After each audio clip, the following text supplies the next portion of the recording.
Taibang Yumban Thoram Luhongba Haibase Masi Kari Karam Taubano Angan Matamda Karam Torumbage Haibudo Aikoi Makatana Amuk Kangminasi Mamang the Nainagriba Singdusu Hojit Tauriba, Hojit Chaliba, Mawongse, Pai Pate, Jumi, Lali, Adu Tauyada, Taui Haibanate. Masidi Matamgi Hongakoni Aikoina, Aikogi Kunai Sida Palmdana Hongapa Matang Mayam. Aina Hojit Mayam Gimanda Nahandagi Tama Ibashidi Karino Haiba Matumda Hana Kamai Torami Hainekoi Lobuyabagi Toram the Kari Takbagi Haibadun Maramdi Puya Punamak Low in the May Tado Krabanina Lehori Puya Simase One Ishanba Atapadagibu, Pangasu, Anakpadagibu, Pangi Haina Kalagasu, Nundabu Pangasu, Mabutosu. Watching the Amata Cardboard getting Tauraga, Ari Ano Lep the Vanina Iramba Wahaidugi, Matam do oil, Matam do Oiramale, Kalagasapani. Now think kong Haibuahim Hepalamatam do O Masidi Medingu now Tinkongi Matamgi Oiramale in a can. Tawan Taba Aina Palamakan O Tawan Tabagi Oiramale in a can. Nongda Lari and in a Palamaka O Masidi Nongda Lari Oiramale in a can. Watching there Chap Chapa Matamgi Kulai Taraga Carbon dating Tauradana scientifically proved over Poche, you will wait the bunny. Ama Anika Lady Lady Bizu 18th century Mamang the Hagat Pagamde 18th century Highway City Hindu Dharmana Laksan Labumatami 1709 Dagi Christagi 1709 Dagi Pamay Benanito Adugi Tungda Torapa Adugi Matung de Irapa Nina Magi Mamanda Jarai Rumbagi Matamda Sanatan Dharmagi Mami Tasandana Laiki Bigi Wari Equina Table. Badugi Mamanga Buddhism sing Buddhist sing na Chatuk Chasin Toba, Lambi or Biwari Kaya Equida Tenere Matamgi Liningi Mami Tarapa Medimu Kagim Bagi Matamda Lanpa Miwi Lishing Mapuratana Mapam Masida Kangilay Pakasida Islam Dharmagi Mami Tagpagi Wadi Temare. Haji 15th century Giva Aduna Ahuba Kaya Lakri Lakriba Mayam do Chap Chaba Carbon letting Taudana Daiba Karabamatam the Irambano, Karamatam the Muktarambano, Hide and Tira Kandapi. Lari Amani Katani Amani Disu, I didn't. How Tashing had the Amakatani had Hoyai Aduka Lay Aduna Maduzu, we are made Taram Dai and not to the Chindu put on the Tinaba Aduna de Poor Kudimacha Aikoina, no Mutijan Banana, but Luna the night of the lay. Lady Babayam, Puya, the single Marima Tarute, Louis May Tagri, Karalim do. Adudi, Kanagum Baman Sheme.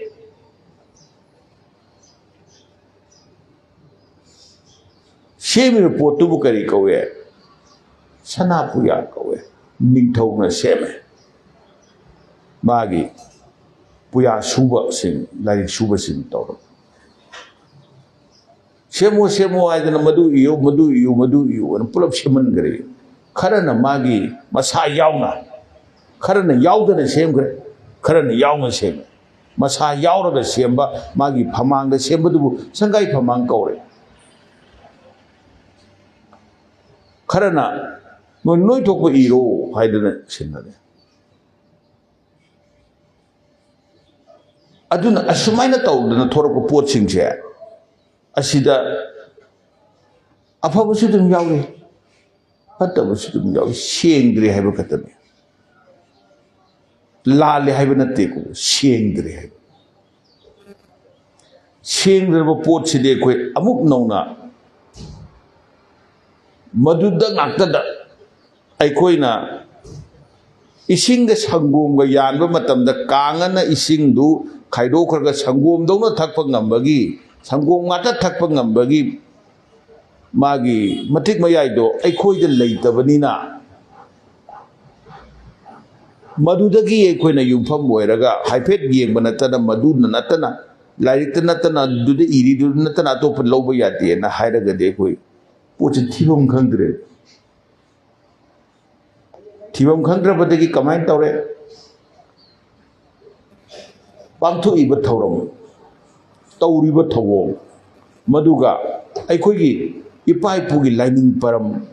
maduga tawriba thauram thawong do madugi thauram lol duga chana bra haina ye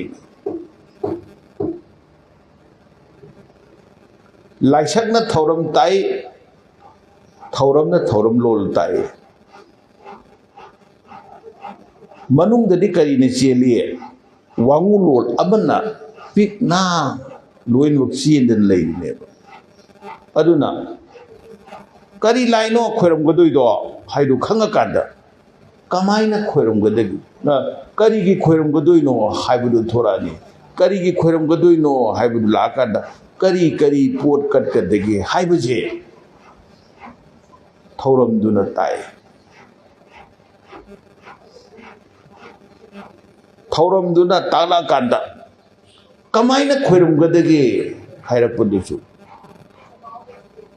katliba potugi makha pona khoiram godagi mo lai adu ihan han bada khoida tagai phadabu laise lai laisak khangna thauram to aduna ai khoina nahangi khana nei na khibada apoka sa lamgi lai porakpagi phawba yaukhre ikoi luhongbagi da nupi mayumda adugi matamduda di pot thungarabanina nupa mayumdagi poto thungarabanina nupi mayumgi thoromgi pangthoknabagi pot laani matamduda di ihan hanbada luhonggadoribi aikoina laigi paramda haije nonjate haibagi wani adubu pangidadi mama mapa sing haije nonjadana yanarabani ne hana poto formally tawdi haiba khaktaneba aduna ngasi di luhong ngasi ama tawrasi kaina lepi yanadana lepi neba aduna aikoina nupa mayumgi pot yaurakre haiba aikoina khangabadi kamai tawrani nupi do luhonggadogi chanu ningol do mana pale mama khoiramani panthau mapa khoiramani pale mama khoirambadadi kari ma kari maina khoiramgani hai matamda samnani he pale memao aibu I matumdagi nangna chawnaba yokpirakpada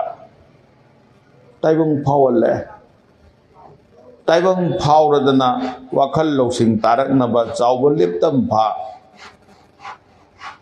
चावरकनबगी दमकता हैसनु सिंसनु एना वारक वातेम तौरक कयादा अंगांग वाखल ओइबनिना अइनने खलैदबा खनगी तौइदबा कया तौकी Palem नंगना तौरिबदो पंथौना तौरिबदो खंगदबदगी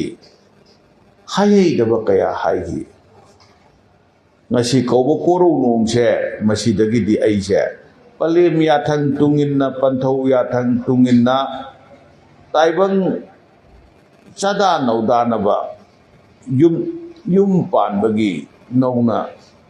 maral yunga tambagi khomse chatlagadabane aina lan khiba mayam do palem nangna ngakpiyo haidana khoiram gadawna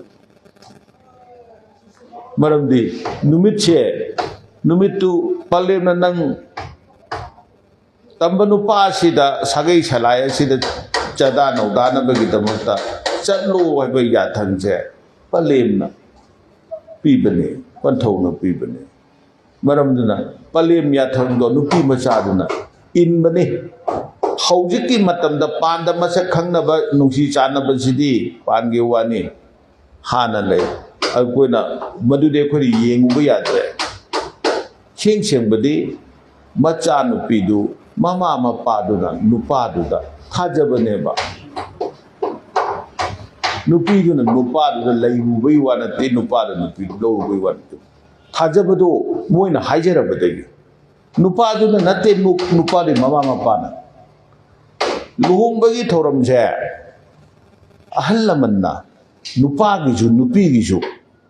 nupa mayungi mama mapana nupi mayungi mama mapada haijabaneba chanu ningol se pibiyo na nupi mayungi mama mapaduna yarakanda nupa mayungi mama mapaduna chanu ningol do thad moida sagai salai duda moigi mau oiro haidana sinnabani thajabaneba aduna maraksida nupa nupi dugi tungan ba yana dabagi mafam asida luhobada leite madudi tungan rowane aduna macha haibasidi mama mapagi lanne nupiju nupasu mama mapagi lan noibudo lan masen yana bagi waji leite mama na pibat mapu di kanano mama mapane bubu senari je marmaduna mama mapa nupa gaju nupi gaju ani je sina macha hadi maral dupi na bane ni na bagi pi bane aduna pale mama na nangasi dagi di sagai salaida achida maral yunga tamba chalo ko haini yathang do ngapani kanana macha oibi sin macha no pi sin mamum langlel sin madu ngapodo nahan makai aina soiramba aina lalamba aina ngangai da ngangam ba torom tohoi da tawkhiba khalai da khankhiba mayam do angang oibadagi aina tawkhiba ngangkhiba khankhiba ngaktane ngasigi balem nangna pibiba yathangje panthona pibiba yathangje masi ngakpasida aigi aranba aina tawgiba iran mayam do balem nangna kokpiyo haiduna khoirambani panthau nangna kokpiyo haina khoirambani masida amuk mapan palem panthau he imum langlel nungsibiyo sarihan hai sarihan kari ke hai phibu sari kawi sarai haibadi chai lei de gila kuni chai de langna lei de ka horame phi ho bai ko chai lei ahan ba phi ahan badau phi ahan base nung sina chana kari da mot ki ga dagi sidai ki ga dagi ꯆꯨꯈꯤꯒꯗꯒꯦ ꯍꯥꯏꯗꯅ ꯑꯩꯈꯣꯏꯅ ꯆꯦꯛꯁꯤꯟꯅ ꯁꯤꯖꯤꯟꯅꯩꯅꯦ ꯁꯨꯃꯥꯏꯅ ꯇꯧꯗꯅ ꯆꯔꯩ ꯑꯍꯟꯕꯗꯧꯅ ꯀꯔꯤꯗ ꯃꯥꯡꯈꯤꯒꯗꯒꯦ ꯀꯔꯤꯗ ꯁꯣꯏꯈꯤꯒꯗꯒꯦ ꯀꯔꯤꯗ ꯃꯤꯅ ꯊꯤꯅ ꯉꯥꯡꯅꯈꯤꯒꯗꯒꯦ ꯍꯥꯏꯕꯗꯣ ꯃꯗꯨ ꯈꯟꯅ ꯁꯦꯟꯅꯕ ꯆꯦꯛꯁꯤꯟꯅ ꯁꯦꯟꯅꯕ ꯃꯃꯣꯝꯅꯤ ꯍꯥꯏꯗꯅ ꯆꯔꯩꯍꯟ ꯀꯧꯔꯤꯅꯤ ꯆꯔꯩ ꯐꯤꯒ ꯑꯍꯟꯕ ꯐꯤꯒ ꯃꯥꯟꯅꯩ ꯂꯥꯡꯂꯦꯟ ꯀꯧꯕꯗꯤ ꯑꯇꯣꯞꯄ ꯃꯤꯗ ꯑꯇꯣꯞꯄ ꯁꯥꯒꯩꯗ ꯆꯠꯂꯒ ꯆꯥꯗꯥ ꯅꯧꯗꯥꯕ ꯍꯥꯏꯕꯁꯦ ꯃꯤꯇꯩ ꯈꯨꯟꯅꯥꯏꯒꯤ ꯆꯠꯅꯂꯣꯟ ꯂꯩ ꯃꯄꯥꯝꯗ ꯅꯨꯄꯤꯅ ꯃꯃꯥ ꯃꯄꯥꯒꯤ ꯌꯨꯝꯗ ꯁꯤꯌꯨ ꯅꯥꯎ ꯍꯥꯏꯕꯗꯤ ꯇꯝꯗꯦꯕ ꯈꯨꯟꯅꯥꯏ ꯑꯁꯤꯅ ꯌꯥꯗꯦ ꯍꯥꯏꯕ ꯅꯠꯇꯦꯀꯣ ꯈꯨꯟꯅꯥꯏꯒꯤ ꯆꯠꯅꯂꯣꯟꯁꯤꯗ ꯂꯩꯇꯦꯕ ꯂꯩꯔꯝꯗꯕꯅꯤꯅ ꯅꯨꯄꯥ ꯃꯌꯨꯝꯗ ꯆꯠꯀꯗꯕꯅꯤ ꯅꯨꯄꯥ ꯃꯌꯨꯝꯗ ꯆꯠꯂꯒ ꯅꯨꯄꯥ ꯃꯌꯨꯝꯗꯨꯗ ꯃꯥꯒꯤ ꯑꯅꯤꯁꯨꯕ ꯃꯌꯨꯝ ꯑꯣꯏꯔꯨꯒꯗꯣꯏꯅꯤ ꯃꯔꯝ ꯑꯗꯨꯅ ꯑꯅꯤꯁꯨꯕ ꯄꯨꯟꯁꯤ ꯑꯣꯏꯔꯨꯒꯗꯣꯏꯅꯤ ꯃꯥꯒꯤ ꯑꯁꯦꯡꯕ ꯑꯔꯣꯏꯕ ꯌꯨꯝꯗꯤ ꯑꯗꯨꯅ ꯑꯣꯏꯔꯛꯀꯗꯣꯏꯅꯤ ꯃꯔꯝ ꯑꯗꯨꯅ ꯑꯅꯤꯁꯨꯕ ꯈꯣꯡꯆꯠꯇ ꯆꯠꯈ꯭ꯔꯒꯗꯕ ꯑꯍꯥꯟꯕꯗꯨꯒꯗꯪꯅꯤ ꯍꯥꯏꯗꯅ ꯑꯣꯏꯕ ꯌꯥꯔꯔꯣꯏꯗꯕ ꯏꯆꯥꯅꯤ ꯍꯥꯏꯗꯅꯁꯨ ꯏꯆꯥ ꯅꯨꯄꯤꯅꯤ ꯍꯥꯏꯗꯅꯁꯨ ꯏꯁꯨ ꯅꯨꯄꯤꯅꯤ ꯍꯥꯏꯗꯅꯁꯨ ꯑꯩꯅ ꯑꯩꯒꯤ ꯌꯨꯝꯗ ꯐꯥꯔꯒ ꯊꯝꯕ ꯌꯥꯔꯔꯣꯏꯗꯕ ꯃꯄꯨꯔꯣꯏꯕꯒꯤ ꯌꯨꯝꯅ ꯃꯥꯒꯤ ꯌꯨꯝꯅꯦꯅ ꯆꯠꯈ꯭ꯔꯒꯗꯕ ꯑꯗꯨꯕꯨ ꯀꯔꯤ ꯑꯣꯏꯔꯦ ꯂꯥꯡꯅꯦ ꯊꯥꯗꯣꯛꯄ ꯁꯨꯡꯉꯝ ꯉꯝꯗꯕ ꯑꯩꯒꯤ ꯄꯨꯛꯅꯤꯡꯅ ꯑꯩꯒꯤ ꯋꯥꯈꯜꯅ ꯃꯤꯀꯨꯞ ꯈꯨꯗꯤꯡ ꯏꯆꯥꯗꯣ ꯀꯔꯤ ꯆꯥꯔꯝꯒꯗꯒꯦ ꯀꯃꯥꯏꯅ ꯇꯧꯔꯝꯒꯗꯒꯦ ꯍꯥꯏꯕꯒꯤ ꯋꯥꯈꯜꯁꯦ ꯃꯤꯀꯨꯞ ꯈꯨꯗꯤꯡꯒꯤ ꯃꯃꯥꯗꯨꯗ ꯃꯄꯥꯗꯨꯗ ꯂꯩꯕ ꯅꯪꯅ ꯂꯩꯃꯤꯟꯅꯔꯤꯕ ꯃꯄꯥꯔꯤ ꯂꯩꯔꯤꯕꯗꯨꯒꯤꯗꯤ ꯅꯪꯅ ꯂꯩꯕꯅꯤꯅ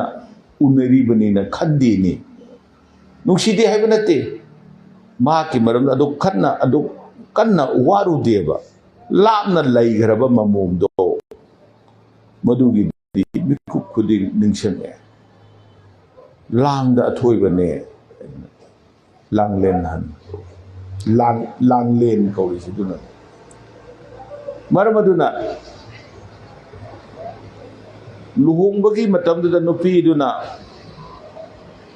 ꯉꯁꯥꯏꯒꯤ ꯄꯂꯦꯝ ꯄꯟꯊꯧ ꯈꯣꯏꯔꯝꯃꯛꯄꯗꯨꯗ ꯃꯃꯥ ꯍꯥꯟꯅ ꯈꯣꯏꯔꯝꯃꯒ ꯃꯃꯥꯁꯤꯒ ꯃꯆꯥꯅꯨꯄꯤꯁꯤꯒ ꯄꯨꯟꯅ ꯃꯄꯥ ꯑꯃꯨꯛ ꯈꯣꯏꯔꯝꯕꯁꯨ ꯌꯥꯏ ꯅꯠꯇ꯭ꯔꯒ ꯃꯃꯥ ꯃꯄꯥꯗꯣ ꯄꯨꯟꯅ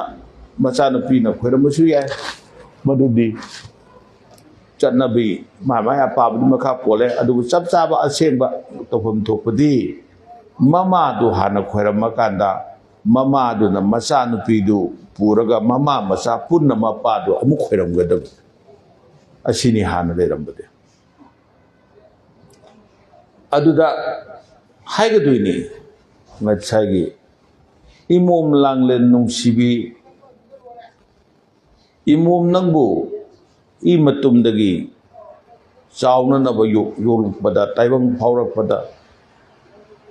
ꯍꯩꯁꯅꯨ ꯁꯤꯡꯁꯅꯨ ꯍꯥꯏꯔꯗꯅ ꯋꯥꯔꯛ ꯋꯥꯇꯦꯝꯕ ꯃꯌꯥꯝ ꯇꯧꯈꯤꯕ ꯃꯇꯝꯗ ꯅꯍꯥꯛꯀꯤ ꯄꯨꯛꯅꯤꯡ ꯁꯣꯛꯄ ꯊꯃꯣꯏ ꯅꯥꯕ ꯋꯥꯍꯩ ꯋꯥꯇꯥ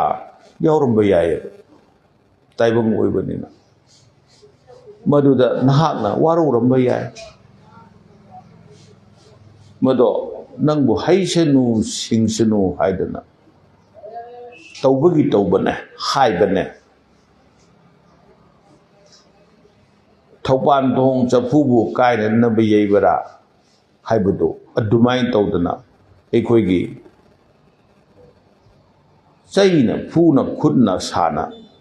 ꯀꯟꯗꯅ ꯋꯥꯔꯛꯈꯤꯕ ꯃꯌꯥꯝꯗꯣ ꯅꯪꯒꯤꯗꯃꯛꯇꯅꯤꯅꯦ ꯅꯨꯡꯁꯤꯗꯕ ꯅꯠꯇꯦꯅꯦ ꯅꯪꯅ ꯋꯥꯈꯜ ꯃꯄꯨꯡ ꯐꯥꯔꯛꯇꯅ ꯁꯥꯒꯩ ꯑꯃ ꯂꯤꯡꯉꯛꯄ ꯁꯂꯥꯏ ꯑꯃ ꯂꯤꯡꯉꯛꯄ ꯉꯝꯅꯅꯕ ꯂꯨꯕꯗꯤ ꯅꯨꯄꯤꯗꯒꯤ ꯅꯨꯄꯥꯅ ꯍꯦꯟꯅ ꯅꯨꯄꯥꯗꯒꯤ ꯅꯨꯄꯤꯅ ꯍꯦꯟꯅ ꯂꯨꯏꯌꯦ ꯅꯨꯄꯥꯅ ꯁꯣꯏꯕꯗꯤ ꯁꯣꯏꯔꯛꯄꯗ ꯁꯥꯒꯩ ꯑꯃꯇꯪ ꯆꯦꯟꯊꯩꯌꯦ Nupina soirakpadadi sagai ani tuna chenthe mapangisu mamagisu kanno nupa meongisu marmaduna madugi sagai anigi mamai ngakpa ngamnanaba michat porakpa ngamnanaba napangal hapada narusing hapa matamda ahenba wahai yaukiba akanba wahai yaubata na warubano nangidamaktan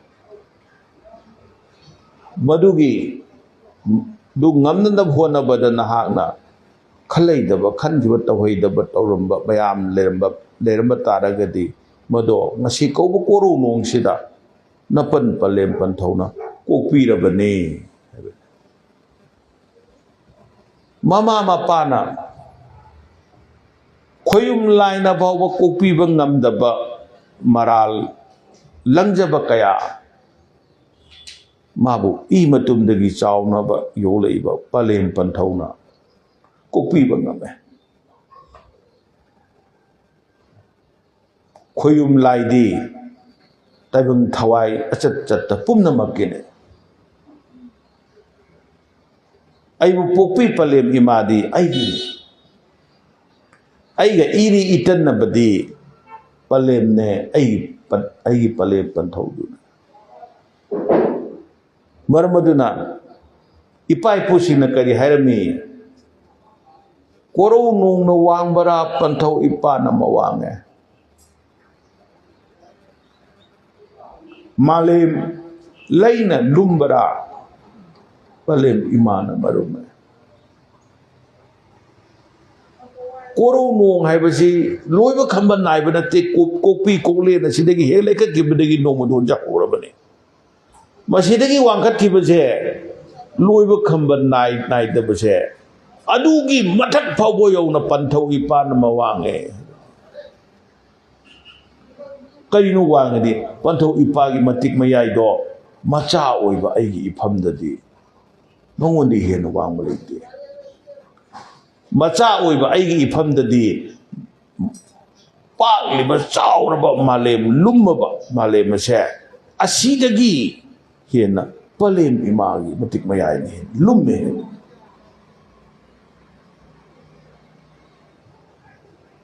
marmaduna palem panthaudi chingu lai bu thoi bane mahak leiramdrabadi makhoi leiramdrabadi ai leiramoye aina ai oiribase aina ai oidana taibang panda lepseba phangibase karigino palem panthau leirambagi taibangi asang arak uba phangiba ching pa turen uba phangiba karigino karidagino palem panthau aibu pokpi bedagi palem panthau aibu pokpi ramdraba amatta uromoy amatta khangamoy marmaduna aibu ai ohenba haibase asidagi hena chawbase kari legadu ada aina ai oidadi karim to oi karim khangde karim oi marmaduna hairiba khoyum laidagi bawba hena aigi famda matik mayai wangba adugumba palem panthauduna aina tawgibi irando kokpire haidana mamom langle rasida kokpibane banuna tuda yamna nungsiba punsi ma loibagi punsi ma haurakpagi tangkakne ningol punsi gi aroiba mikupne mau oiba sagai gi mau oiba oina chatkadaba ahanba khongthanggi sem saba ani gi langdai ne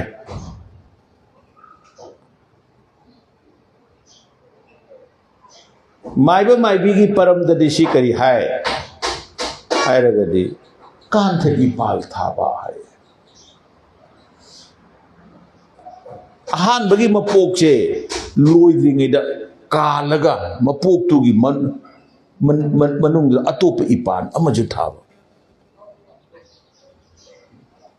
atopa mapok amaju loba phaibo kumjane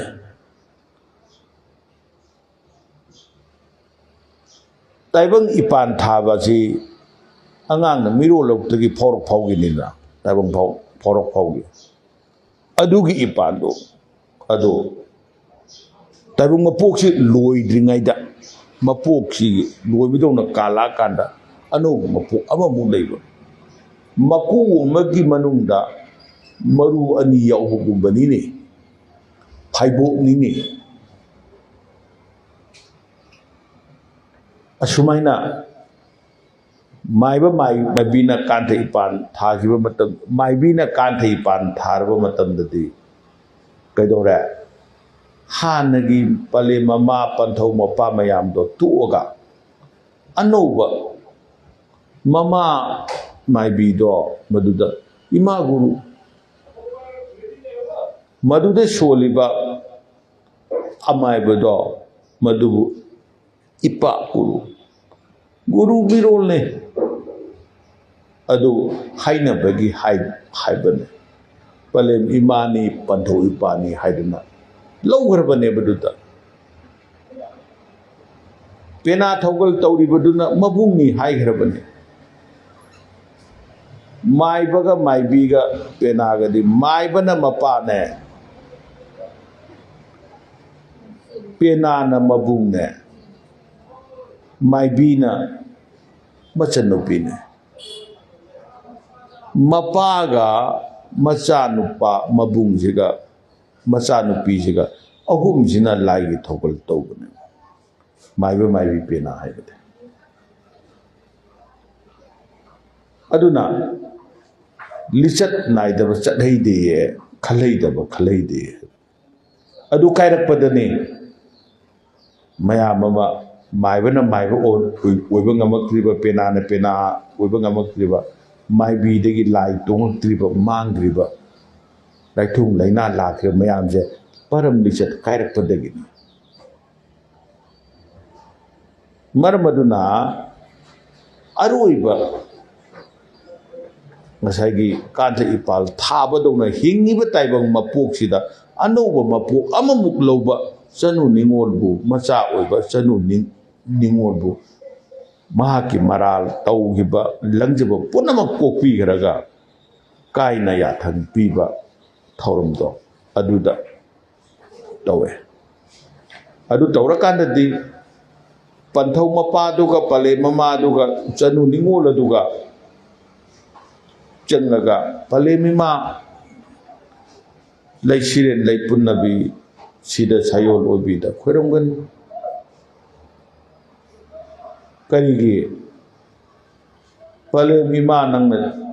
pokpirakpa sembirakpa mayam dugi matung illadana ngasidi chanu ningola se piro haidana sagai amagi macha masugi chada nauda ohenjagi hairadana haibalae pihibada tare marmaduna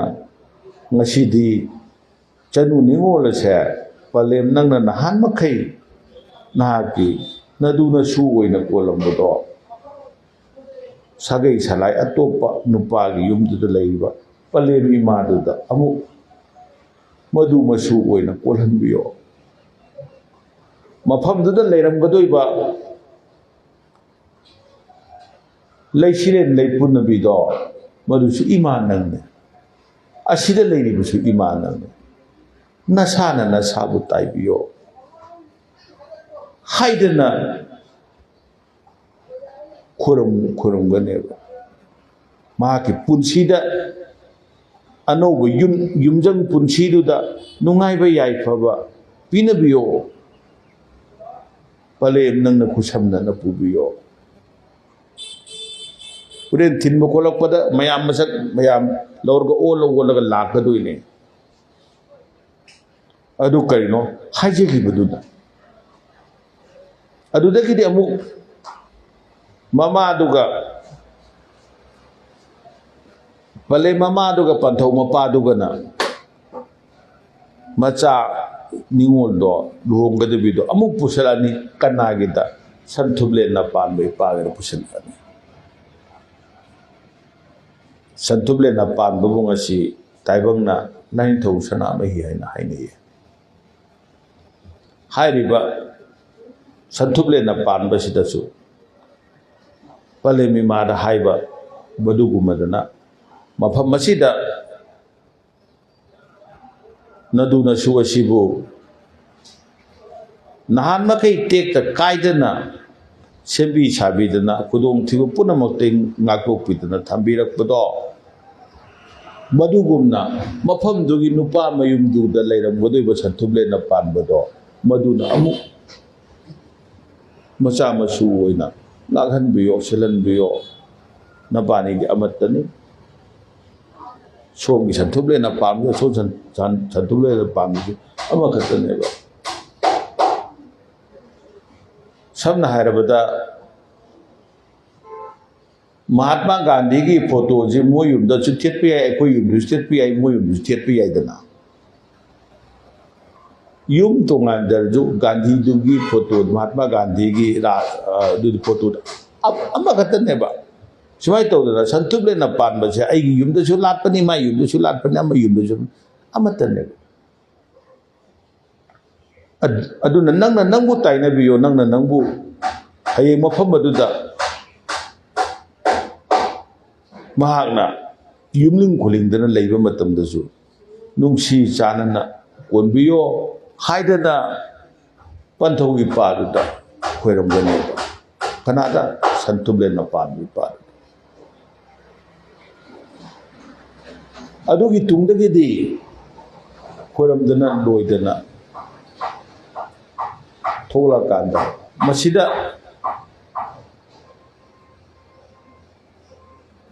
nupiduna sonakangi magi pijon hongani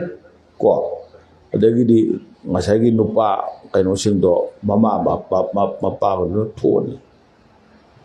nupidudi magi piron setana khotana taudana magi luhong na bagi maral lunga tau bagi taura kanati mahaku mungba sanggai kan mungba sanggai gi ayamba phi set pe kadai da set ne yum mayai da set natragana ningol ka da set adu ayama yum mayai da set kari ki yum mayai da set pano yum yai ka di laplen ka ne laplen ka di urep leiriba adugi ka ne leimalel sitabi sida sayo no bi palemi magi ka ne imoinu ohombi gi ka ne mayai kasi koyum ahum sina nungdum ahum sana kubam ahum sana triangle gi mong da lay aduna yum puri bari kanano imoinu imana puye aduna imoinu gi makai phamda imoinu gi manata chari phijon hongbane Tindora kadoi do kanan tindora kadoi no janu ningol do imoinu imana tindora kadoi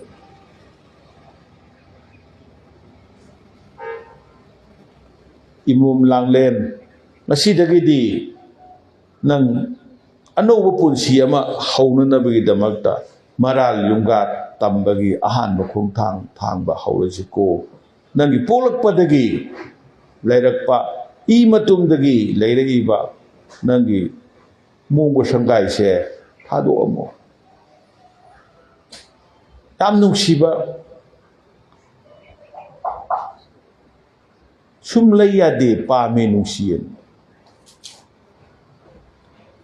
angang si palem ni pibuk nungda siyom nauyom nungda leirakpado habum mapan chupna leire e tara subada popa tare ꯊꯥꯕꯨꯝ ꯃꯥꯄꯟ ꯆꯨꯞꯅ ꯅꯪ ꯑꯩꯗꯤ ꯃꯅꯨꯡꯗ ꯂꯩꯔꯛꯄꯅꯦ ꯑꯩ ꯅꯪꯕꯨ ꯊꯥꯗꯣꯛꯄ ꯉꯝꯃꯣꯏꯌꯦ ꯍꯥꯏꯗꯅ ꯅꯧꯐꯝꯗꯨ ꯊꯥꯗꯣꯛꯇ꯭ꯔꯒꯗꯤ ꯃꯥ ꯁꯤꯔꯣꯏꯗ꯭ꯔꯣ? ꯑꯅꯧꯕ ꯇꯥꯏꯕꯪ ꯑꯣꯏꯔꯔꯣꯏꯕ ꯃꯥ, ꯇꯥꯏꯕꯪ ꯃꯄꯣꯛꯇ ꯄꯣꯛꯂꯛꯑꯔꯣꯏꯌꯦ, ꯊꯥꯔꯝꯕ ꯇꯥꯔꯦ꯫ ꯍꯤꯡꯉꯦ, ꯍꯤꯡꯉꯕ ꯃꯇꯝꯗ ꯑꯩꯅ ꯇꯥꯏꯕꯪ ꯄꯨꯟꯁꯤ ꯁꯤꯟꯊꯥ ꯄꯥꯡꯉꯦ, ꯈꯣꯌꯨꯝ ꯁꯤꯟꯊꯥ ꯄꯥꯡꯉꯦ, ꯂꯣꯏꯔꯦ꯫ ꯊꯋꯥꯏ ꯑꯗꯨꯅ ꯁꯃꯨ ꯍꯛꯆꯥꯡ ꯊꯥꯗꯣꯛꯑꯒ ꯆꯠꯄ ꯇꯥꯕꯅꯦ꯫ ꯑꯩꯒ ꯃꯤꯀꯨꯞ ꯈꯨꯗꯤꯡꯒꯤ ꯑꯩꯒꯤ ꯊꯋꯥꯏꯁꯤꯒꯤ ꯈ꯭ꯋꯥꯏꯗꯒꯤ ꯅꯨꯡꯁꯤꯖꯕ ꯃꯍꯥꯛꯅ ꯄꯨꯟꯁꯤ ꯆꯨꯞꯄꯁꯦ ꯑꯁꯨꯛ ꯁꯥꯡꯈ꯭ꯔ ꯃꯇꯝꯁꯦ ꯇꯥꯏꯕꯪ ꯍꯛꯆꯥꯡ ꯅꯪꯅ ꯀꯔꯤꯗ ꯁꯣꯏꯈꯤꯒꯗꯒꯦ, ꯀꯔꯤꯗ ꯀꯥꯏꯈꯤꯒꯗꯒꯦ, ꯅꯪ ꯀꯔꯤꯗ ꯁꯣꯛꯀꯗꯒꯦ ꯍꯥꯏꯗꯅ ꯃꯁꯤꯒꯤꯗ ꯈꯟꯕ, ꯀꯔꯝꯕ ꯆꯔꯩꯅ ꯊꯣꯜꯂꯒ ꯃꯁꯤ ꯍꯦꯟꯅ ꯐꯖꯒꯗꯒꯦꯅ ꯈꯟꯕ, ꯅꯨꯡꯁꯤꯈ꯭ꯔꯕ ꯇꯥꯏꯕꯪ ꯍꯛꯆꯥꯡꯗꯣ ꯑꯔꯣꯏꯕ ꯃꯤꯀꯨꯞ ꯑꯗꯨꯗꯤ ꯊꯥꯔꯒ ꯊꯋꯥꯏ ꯑꯗꯨꯗ ꯆꯠꯄ ꯇꯥꯕꯅꯤ꯫ ꯁꯨꯃꯥꯏꯅ ꯃꯥꯒꯤ ꯄꯨꯟꯁꯤ ꯆꯨꯞꯄ ꯂꯩꯔꯛꯑꯕ ꯆꯅꯨ ꯅꯤꯡꯉꯣꯜ ꯑꯗꯨꯅ ꯄꯤꯁꯛ ꯄꯤꯛꯏꯉꯩꯗꯒꯤ ꯃꯍꯥꯛꯅ ꯍꯦꯛ ꯋꯥꯈꯜ ꯇꯥꯔꯛꯄꯗꯒꯤ ꯃꯌꯨꯝꯅꯦꯗꯅ ꯂꯩꯔꯛꯄ, ꯋꯥꯏ ꯀꯌా ꯇꯩꯔꯛꯄ, ꯋꯥꯏ ꯀꯌా ꯁꯤꯜꯂꯛꯄ, ꯍꯩ ꯂꯩꯀꯌా ꯂꯩꯈꯣꯝ ꯁꯦꯝꯃꯛꯄ, ꯏꯁꯤꯡ ꯆꯥꯏꯔꯛꯄ ꯃꯣꯡꯕ ꯁꯪꯒꯥꯏ ꯃꯌꯨꯝꯗꯣ ꯃꯌꯨꯝ ꯑꯣꯏꯔꯣꯏꯗꯣꯏꯅꯦ, ꯊꯥꯗꯣꯛꯀꯗꯣꯏꯅꯦ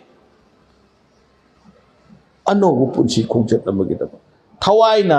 ꯁꯃꯨ ꯍꯛꯆꯥꯡꯕꯨ ꯑꯅꯧꯕ ꯄꯨꯟꯁꯤ ꯈꯣꯡꯆꯠ ꯑꯃꯒꯤꯗꯃꯛ ꯊꯥꯔꯝꯕ ꯑꯗꯨꯃꯥꯏꯅ ꯇꯧꯗꯅ ꯆꯅꯨ ꯅꯤꯡꯉꯣꯜ ꯑꯗꯨꯅ ꯃꯍꯥꯛꯀꯤ ꯃꯌꯨꯝꯗꯣ ꯊꯥꯗꯣꯛꯀꯗꯣꯏꯅꯦ꯫ ꯊꯥꯗꯣꯛꯇꯕ ꯌꯥꯗꯕ, ꯊꯥꯗꯣꯛꯇ꯭ꯔꯒꯗꯤ ꯃꯥ ꯑꯅꯧꯕ ꯈꯣꯡꯆꯠ ꯍꯧꯔꯣꯏ꯫ ꯀꯥꯏꯅꯕꯒꯤ ꯃꯤꯀꯨꯞꯇꯤ ꯄꯤꯔꯥꯡ ꯄꯤꯔꯣꯏꯅꯕ ꯉꯥꯛꯅꯦ꯫ ꯃꯔꯝ ꯑꯗꯨꯅ ꯏꯃꯣꯏꯅꯨ ꯏꯃꯥꯅ ꯃꯍꯥꯛꯄꯨ ꯃꯣꯡꯕ ꯁꯪꯒꯥꯏꯅꯨꯡꯗꯒꯤ ꯊꯤꯟꯗꯣꯛꯑꯦ꯫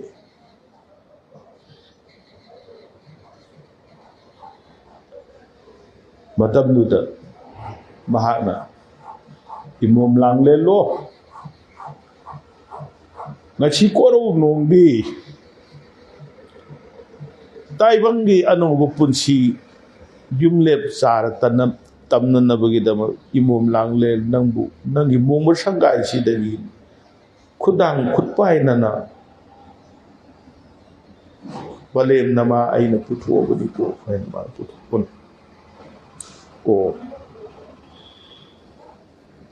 ꯌꯥꯝꯅ ꯅꯨꯡꯁꯤꯕ ꯃꯤꯀꯨꯞꯅꯤ꯫ ꯑꯗꯨꯗꯒꯤꯗꯤ ꯍꯦꯛ ꯆꯨꯔꯤꯗꯒꯤ ꯍꯦꯛ ꯀꯨꯝꯊꯕꯗꯨꯗꯗꯤ ꯁꯨꯃꯥꯡ ꯃꯊꯧꯕꯨꯡ ꯃꯌꯥꯏ ꯁꯨꯝꯗꯣꯡꯄꯥꯟ ꯑꯗꯨꯕꯨ ꯄꯨꯗꯅ, ꯁꯨꯃꯥꯡ ꯑꯗꯨꯕꯨ ꯄꯨꯗꯨꯅ ꯂꯩꯔꯤꯕ ꯈꯝꯅꯨꯡ ꯂꯥꯡꯒꯣꯜ ꯂꯩꯃ ꯑꯣꯏꯅ ꯄꯂꯦꯝ ꯏꯃꯥꯗꯣ ꯑꯣꯟꯈꯤꯕꯅꯤ꯫ ꯃꯗꯨꯗ ꯂꯩꯕ ꯄꯂꯦꯝ ꯏꯃꯥꯗꯨꯅ ꯃꯥꯕꯨ ꯑꯃꯨꯛ ꯂꯧꯕꯅꯤ꯫ ꯃꯣꯡꯕ ꯁꯪꯒꯥꯏꯗꯨꯗ ꯏꯃꯣꯏꯅꯨ ꯏꯃꯥꯗꯤ ꯍꯟꯖꯤꯜꯍꯧꯋꯦ꯫ ꯈꯝꯅꯨꯡ ꯂꯥꯡꯒꯣꯜ ꯂꯩꯃꯅ, ꯈꯝ ꯍꯥꯏꯕꯗꯤ ꯑꯃꯝꯕꯅꯦ, ꯈꯪꯗꯕꯅꯦ, ꯑꯁꯤꯕꯒꯨꯝꯕ ꯇꯥꯏꯕꯪ ꯑꯃꯝꯕ ꯀꯧꯋꯦ, ꯈꯪꯗꯕꯅꯦ꯫ ꯅꯨꯄꯤ ꯑꯗꯨꯅ ꯆꯠꯀꯗꯧꯔꯤꯕ, ꯆꯅꯨ ꯑꯗꯨꯅ ꯆꯠꯀꯗꯧꯔꯤꯕ ꯈꯣꯡꯆꯠꯇꯣ ꯃꯣꯡꯕ ꯁꯪꯒꯥꯏꯗꯨꯗꯒꯤ ꯆꯨꯔꯤ ꯇꯥꯐꯝꯗꯨꯗ ꯑꯍꯥꯟꯕ ꯊꯥꯡꯕ ꯈꯣꯡꯗꯣ ꯑꯗꯨꯗꯒꯤ ꯃꯥꯒꯤ ꯈꯪꯗꯕ ꯍꯧꯔꯦ꯫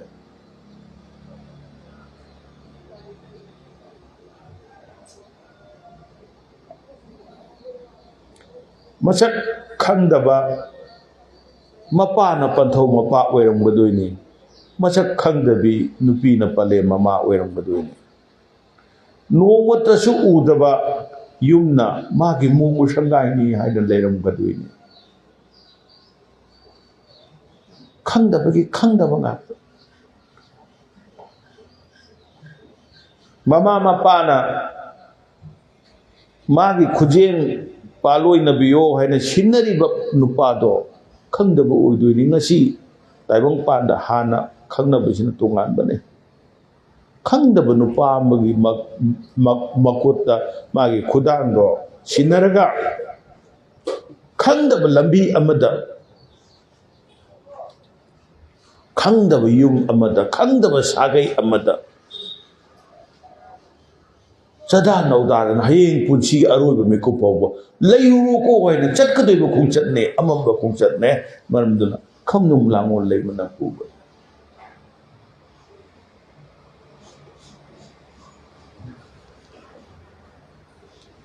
khamnum langol leimana pudana laakanda mayaida phampham thadana leiriba aduda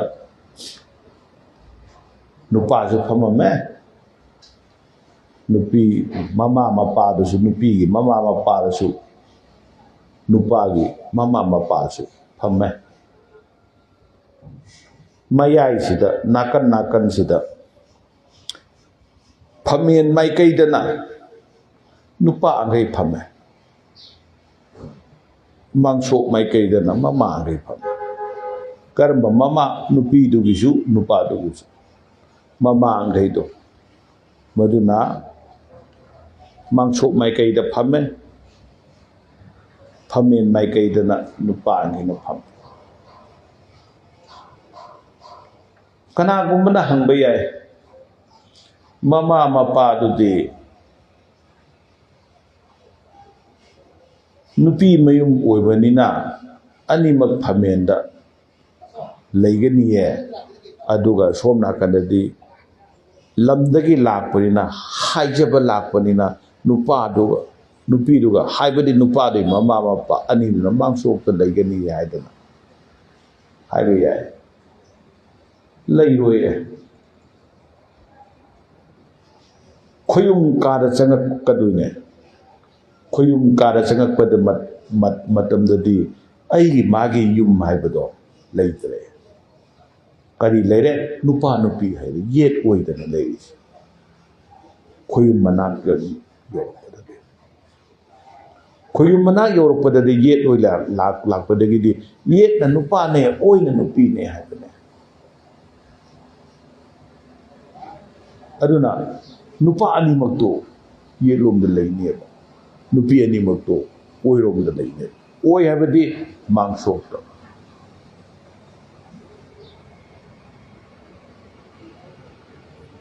aduna